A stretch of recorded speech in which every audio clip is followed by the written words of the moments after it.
하며 살아가라는 겁니다. 복잡하죠? 복잡하죠? 단순하게 예를 들어 설명해 보겠습니다. 과거에 우리는 예를 들어서 친구가 나에 대해 험담을 했어요. 욕을 하고 다녀요. 그러면 저 친구는 돈을 너무 안 쓴다 라고 험담을 하고 다니는 거예요. 우리 셀 1인데 돈을 너무 안 쓴다. 지금 세봤더니 한 100번 얻어먹었다. 이렇게 해서 이렇게 험담하는 거예요. 그러면 우리는 이거에 대해서 이제 분이 나죠. 당연히 분이 나죠. 분이 나서 그 얘기를 듣고서 보복을 하는 거예요. 그래서 그 사람에서 험담을 하고 밤마다 전화를 해가지고 욕을 하고 끊고 목소리 변조해가지고 끊고 그리고 집 앞에 가서 라카치를 해놓고 이렇게 보복을 하는 거예요. 우리가 왜 이러냐면 우리가 그리스도인인데 왜 이렇게 삽니까? 예수 믿으면 다 변했다고 하는데 왜 이렇게 살아요? 그 사람이 천국 못 갑니까? 그러지 않습니다. 그렇게 된 이유는 22절에 나온 것처럼 우리 안에 유혹의 욕심들이 있는데 이 욕심들이 그 예전에 성경적이지 않은 그 가치관들에 따라서 훈련되어져 있다는 거예요. 그래서 너무나 생각할 틈도 없이 그냥 우리가 해를 입으면 곧바로 뛰쳐가서 복수하게 된다는 겁니다. 우리가 평소에는 굉장히 고상해 보이죠. 그런데 우리가 갑작스러운 상황 속에서 분을 내거나 갑작스러운 상황 속에서 피하거나 이렇게 되는 근본적인 이유는 무엇입니까? 그렇게 훈련되어졌기 때문입니다. 그러면 우리가 어떻게 해야 됩니까? 우리의 심령이 새롭게 돼요. 우리가 성경적 가치관을 우리가 품으면 우리의 생각을 새롭게 함으로 말미암아 새롭게 우리의 의지를 가지고 새로운 생각을 선택함으로 말미암아 새로운 사람, 새 사람, 즉 성경적 가치관을 입으라는 겁니다. 우리가 보복을 당했죠. 험담을 당했죠. 그랬을 때 우리는 과거에 복수를 했지만 이제는 그 사람을 위해서 성경적 가치관, 그 사람을 위해서 기도하는 거예요. 그런데 이것이 우리가 훈련되어지지 않았을 때는 끊임없이 순간적으로 일어나는 상황 속에서 옛사람대로 행동할 수밖에 없습니다. 하지만 우리가 반복해서 이것들을 훈련하다 보면 갑작스럽게 우리를 하는 그 누군가에게 즉각적으로 훈련되어졌기 때문에 그 사람을 위해 축복하며 기도할 수 있게 됩니다. 이것이 바로 영성 훈련의 본질입니다. 그리고 모든 영성 훈련과 예수 그리스도를 닮아가는 삶의 훈련의 포커스는 여기에 맞춰져야 된다고 생각합니다. 자, 우리 PPT 한 장을 보려 합니다. 이것을 우리 오늘 말씀 본 것을 도식화한 그림으로 그린 장면입니다. 글자가 보일지 모르겠어요. 글자가 보이나요? 보이시나요? 잘 안 보여요? 잘 안 보여요? 검은색 글자로 할 걸 그랬네요. 자, 그래서 위에는 보이시나요? 위에? 자, 위에는 보이세요? 자, 위에 보면은 우리 육체에 욕심들이 있다고 그랬어요. 흔히 우리가 3가지 욕심들이 있다고 이야기합니다. 또 사회적으로 우리가 인정받고자 하는 사회적인 욕심들, 또 하나 안전하고자 하는 마음, 여기에 물질과 사람들을 조종해서 내 뜻대로 하고자 하는 욕심들이 포함되어 있습니다. 세 번째는 성적 본능인데 성적 본능은 좀 더 넓은 의미로는 육신을 만족을 채우고자 하는 그 소욕들을 말합니다. 자, 이렇게 우리의 소욕들이 있어요. 그런데 우리는 나의 뜻대로 내 생각대로 살아가는데 훈련되어져 있기 때문에 우리가 이것을 누군가 자극했을 때 우리는 순간적으로 옛사람의 생각들이 튀어나오게 됩니다. 그래서 제가 자주 하는 교타모분, 과질계 이것들이 바로 여기서 나옵니다. 이것은 명시화된 건 아니고요. 카톨릭에서는 7개로 나눠지고 어떤 분은 4분으로 나누고 또 예수님께서는 5, 6가지로 나누셨던 걸로 알고 있어요. 그래서 우리는 13가지로 좀 더 자세하게 나름대로 구분을 해봤습니다. 그래서 이런 것들이 튀어나오게 된다는 거예요. 자, 예를 들어 봅니다. 어떤 친구가 저의 자존심을 상하게 했어요. 그래서 자존심을 만약에 상하게 하죠. 그러면 저에게 어떤 것들이 튀어나옵니까? 분노가 튀어나오는 거예요. 이 옛사람의 본질은 생각입니다. 야, 저 녀석이 나에게 해를 입혔다. 저 사람이 나에게 해를 입혔다. 라는 분노가 올라오는 거예요. 그런데 어떻죠? 정말 해를 입힌 건가요? 우리는 주님 안에서 안전하잖아요. 그죠? 우리가 안전하고 하나님 안에서 우리가 어느 누구도 우리의 생명을 거둘 수가 없습니다. 우리의 영혼의 생명을.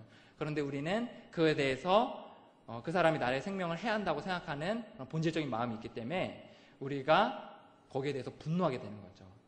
그리고 두려워하게 되는 거예요. 사람들이 나를 우습게 여기진 않을까라는 두려움들이.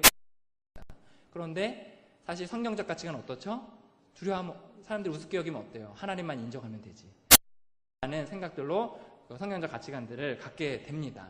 자, PPT 계속해서 볼게요. 그 결과로 어떻게 되냐면 이것들이 계속해서 이상한 생각들이 자기 본능대로 살아가다 보면 이상한 사람이 되는 거예요. 이상한 사람. 이런 사람들 있죠. 그냥 평범하게 얘기했는데 갑자기 분노하는 사람. 갑자기 평범하게 얘기했는데 평범하게 갈 수 있는 자리인데 피하는 사람. 또는 시도 때도 없이 거짓말하는 사람. 어떤 상황만 딱 닥치면 거짓말하는 사람. 이런 사람들이 있을 거예요. 소위 말하는 이상한 사람이 되는 겁니다. 이것들이 계속해서 생각들이 깊어지고 쌓이고 자기의 잘못에 대해서 보지 못하면 주변에 이런 사람들 많이 볼 수가 있어요. 그리고 우리 각자도 다들 조금씩 이상한 사람이에요. 조금씩 이상한 부분들이 있어요. 그런데 그것이 많이 드러나는 사람들이 많이 이상한 사람. 우리는 조금 이상한 사람입니다. 여러분들이 저를 볼 때도 전사님의 저런 부분은 좀 이상하네 라고 생각하는 부분들이 있을지 모르겠어요. 그것은 제가 보지 못하는 부분이에요. 열심히 노력하지만 제가 못 보는 부분들이 있는 겁니다. 자, 그리고 그 이후에 더 진보되면 뭐가 되냐면 강박이 돼요. 강박. 손을 막 엄청 씻는 사람들 있잖아요. 강박이 되는 거예요. 왜냐하면 나는 두려운 거예요. 사람들이 나에 대해서 비난받을까 봐. 그 생각이 깊어짐으로 말미암아 강박이 되는 거죠. 손을 씻거나 아니면은 막 걸어갈 때 굉장히 일자로만 걸어가고 피해서 가지 않거나 또는 어떤 색깔이나 이런 것들에 대해 싫어하거나 이런 강박들이 생기게 됩니다. 그리고 여기서 더 나가면 중독이 되는 거예요. 중독은 이런 것들이 더 결집돼 가지고 완전히 다른 고통스러운 생활의 습관의 패턴이 생기게 되는 겁니다. 저는 이 말씀들을 준비하면서 사도 바울 선생님이 천재라는 생각을 했습니다. 여기서 중독에서 쓰였던 로마서 1장에 보면은 1장 2장에 보면은 이런 말씀이 있어요. 너희들이 하나님이 없다고 하는데 하나님이 없다고 할 때 내가 너희들의 욕심을 따라 그냥 살도록 내버려 두겠다. 그리고 그 욕심을 따라 그냥 살아가도록 내버려 둘 때 너희들이 남자와 남자 관계하게 되고 성적으로 문란하게 될 것이다 라고 사도 바울 선생님이 이야기합니다. 그런데 여기서 이 욕정이라는 단어가 중독에서 말하는 그 충동의 러스트라는 단어와 똑같은 단어를 사용하고 있습니다. 사도 바울 선생님은 여기서 중독에 대해서 이야기했다고 생각이 됩니다. 아무리 노력해도 끊어지지 않는 것, 아무리 열심을 내도 끊어지지 않는 그것에 대해서 너희가 끊임없이 너희가 옳다고 생각하기 때문에 너희로 결집됨으로 말미암아 너희들을 그 욕정 가운데 버려두겠다 라고 하면서 여기까지 왔으면 더 이상 인간의 힘으로 그 단순한 방법으로 끊어질 수가 없게 되겠죠. 가운데 뭐가 떴네요. 그래서 이렇게 됩니다.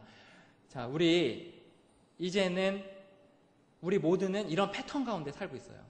이제는 우리가 옛사람대로 살기 원치 않아요. 맞나요? 여러분 옛사람대로 살고 싶으세요? 사람들이 해하면 같이 분노하고 자기가 좀만 잘하면 교만하고 사람들에게 인정을 구하고 그리고 뭔가 두려워가지고 하나님께서 시도하라 하신 일들을 하지 못하는 그런 옛사람대로 살고 싶으세요? 그러고 원치 않으시죠? 정말 새로운 사람, 정말 아무리 어려워 보여서도 하나님께서 함께 하신다면 내가 담대히 나아갈 수 있고 아무리 내가 많은 것들을 가졌더라도 겸손하게 낮아지고 아무리 내가 많은 해를 받았더라도 그 사람을 위해 축복할 수 있는 사람, 그런 사람 되고 싶지 않으세요? 여기서 영성 훈련의 개념이 나옵니다. 우리가 영성 훈련에 대해서 실패하는 이유 중에 하나는 앞뒤 다 빼고서 이 옛사람에 대해서만 노력을 하기 때문입니다. 이런 거죠. 자, 교만하지 않으려고 노력하는 거예요. 야, 이제 교만하지 말아야지. 나 이제 1년 동안 교만한 생각을 단 한 번도 하지 않을 거야 라고 하면서 노력하는 거예요. 자, 그런데 그게 됩니까? 100이면 100 실패합니다. 이것을 가장 잘 설명하는 것 중에 예화가 이것입니다. 눈을 감으시고, 지금 눈을 감으라는 게 아니라 누군가에게 한번 이렇게 얘기해 보십시오. 눈을 감으시고 자기 피부가 털 색깔이 완전 새빨간 북극곰, 이 곰을 절대로 생각하지 마십시오 라고 말해 보십시오. 불가능합니다. 생각이 나는 거예요. 그렇게 일단 얘기를 들으면 생각이 나는 거예요. 우리는 이렇게 생각대의 패턴대로 계속해서 우리 내면에 잠식되어 있고 훈련되어져 왔기 때문에 우리는 이런 상황이 대로 할 수밖에 없는 그런 사람입니다. 우리는 그렇게 훈련되어져 있기 연습입니다. 이제는 완전히 이거에 대해서 전복시켜서 우리가 여기서 실패했던 이유가 바로 여기에 있는 겁니다. 우리가 설교 들을 때 여러분 너무 교만하지 마십시오. 여러분 사람들에게 인정을 구하지 마십시오. 여러분 두려워할지라도 하나님의 택하신 그 길을 걸어가야 됩니다라고 우리는 말씀을 듣습니다. 말씀 드릴 때 좋아요. 기도할 때 눈물도 흘렀어요. 그런데 집으로 가서 취업 준비하는 그 취업 사이트 앞에서 자기는 연봉을 보고 더 좋은 직장, 반드시 인서울, 그리고 자기가 나중에 결혼해야 되기에 적합한 직업을 찾게 됩니다. 왜요? 그렇게 훈련되어져 있기 때문입니다. 그리고 스스로의 노력으로서도 그것이 잘 되지 않은 것을 우리 보게 됩니다. 여기서 우리는 이제는 영성훈련의 본질로서 우리가 무엇을 해야 되냐면, 우리가 이런 육체의 소욕이 있을지라도 그것에 대해서 반응하지 않고, 옛사람을 벗어버리고, 우리가 과거에는 옛사람들을 행동했지만 그것에 대해서 반응하지 않고 벗어버리고, 그리고 완전히 심령이 새롭게 됨으로 말미암아, 생각을 새롭게 함으로 말미암아 새 사람을 입으려고 노력하는 연습들을 해야 되는 겁니다. 예를 들어서 누군가 저에게 자존심을 상처받게 하였습니다. 사회적 본능에 영향받았어요. 과거의 패턴대로라면 저는 원한을 갖고 보복하려고 애쓰게 됩니다. 그런데 오늘 사도 바울 선생님의 말씀대로라면 우리는 이렇게 해야 맞죠. 우리가 자존심이 상처받았을지라도 우리의 그 옛사람을 벗어버리는 거예요. 보복하지 않기로 선택하는 거예요. 그리고서 마음을 새롭게 하고, 하나님께서 나에게 택하신 거, 원수를 위하여 축복하라라는 말씀을 순종하고 그렇게 하는 겁니다. 그리고 이것은 에베소서 3장에 나왔던 기도함으로 말미암아 온전히 하나님의 도우심으로 완성되어질 것입니다. 우리는 이것을 하는 겁니다. 이것이 바로 영성훈련의 본질입니다. 이것을 하기 위해서 우리에게 콰이타임이 필요한 거고, 이것을 하기 위해서 우리에게 침묵의 시간이 필요한 거며, 이것을 위해서 우리의 말씀의 시간과 이것을 위해서 교제의 시간이 필요한 겁니다. 침묵의 시간은 우리에게 어떤 효과를 발휘합니까? 우리가 침묵 가운데, 우리 마음 가운데 끊임없이 뭔가 하고자 하는 욕구들이 올라옵니다. 그 하고자 하는 욕구 중에 하나는 무엇이냐면 우리의 옛사람의 성품들, 옛사람의 성품들. 예를 들어서 제가 이 공동체 안에서 사역을 하고 있는데 골방 안에 들어가서 하나님 앞에 잠잠히 자신을 살핍니다. 그때 제 안에 빨리 가서 은성교회를 다른 박질 해가지고 앞으로 달려가게 하고 뭐 이렇게 그 탑리더들을 괴롭히고 막 해가지고 내가 원하는 비전들을 막 이끌어가서 내 꿈을 이뤄야지 하는 거예요. 옛사람이 올라오게 됩니다. 침묵과 골방 훈련은 이 옛사람에 대해서 반응하지 않는 훈련할 수 있는 훌륭한 영적 도구입니다. 끊임없이 골방 안에 들어가고 끊임없이 자신의 옛 성품을 살피는 것이 진실로 주님을 닮고자 진지하게 시도하는 사람들은 하게 됩니다. 두 번째로 또 다른 영성 훈련으로는 성경 공부가 있죠. 성경 공부는 새 사람의 원리에 대해서 배우는 거예요. 원수를 축복하는구나 라고 하면서 배우는 거예요. 그리고 그대로 살아보려고 노력하는 겁니다. 그리고 이 침묵과 이 성경 공부의 그 단순화되고 합일화된 도구 중에 강력한 도구 중에 콰이어트 타임입니다. 이 큐티가 바로 하나님 앞에 나아가 잠잠히 자신을 돌아보고 하나님의 말씀을 살피고 그 말씀대로 순종하고 노력하는 옛사람을 벗어버리고 새 사람을 입는 그 강력한 도구로서 활용하게 됩니다. 그런데 우리는 또 다른 실수를 범해요.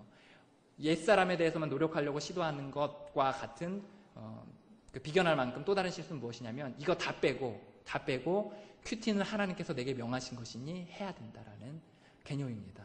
이렇게 했을 때 우리에겐 죄책감만 쌓이게 돼요. 하지만 큐티를 우리의 영성 훈련의 도구, 예수 그리스도를 닮아갈 수 있는 도구로 활용하게 된다면 강력하게 내 삶 가운데 작용하기 시작합니다. 정말 큐티를 하고 나서 예수님을 닮아가게 되고 큐티를 통해서 우리의 새 사람을 입게 됩니다. 우리 하고 싶은 것을 하지 않고 해야 될 것을 하는 거 어디서 들어보지 않으셨나요? 마가복음 34절을 찾아보도록 하겠습니다. 마가복음 8장 34절입니다.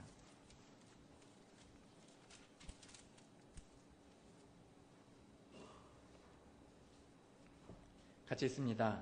마가복음 8장 34절 시작. 무리와 누구든지 나를 따라오려거든 자기를 부인하고 자기 십자가를 지고 것이니라. 아멘.